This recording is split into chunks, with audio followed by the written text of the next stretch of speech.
that helped others, somebody like a teacher or a doctor. We were all asked this question as young children. What did we want to be when we grew up? At the after-school program that I used to go to and now volunteer at, it is more of a community and a family rather than a daycare, where the teachers are more like mentors and role models. During these experiences, I have spent time and worked with amazing minority and ethnically diverse families. It has made me more aware of some of the real-world problems, like the civil wars that are going on as I speak.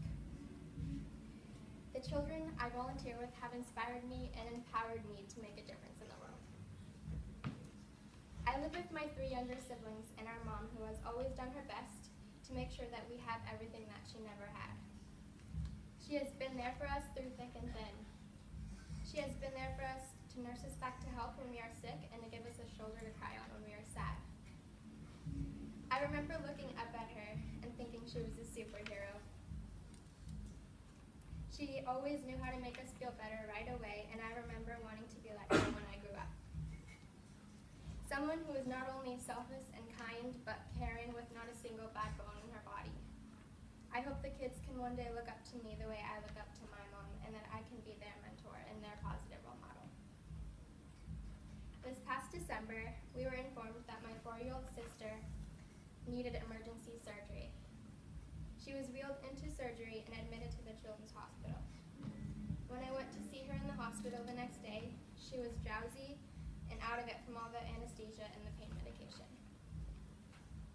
Those things slowed her heart rate enough for the monitors to continually alarm. My mom was by her side and didn't sleep for about 5 days. That whole experience was heart-wrenching to me. Upon release from the hospital, she came home with bags and bags of medications. A couple weeks later, she was diagnosed with Lyme's disease.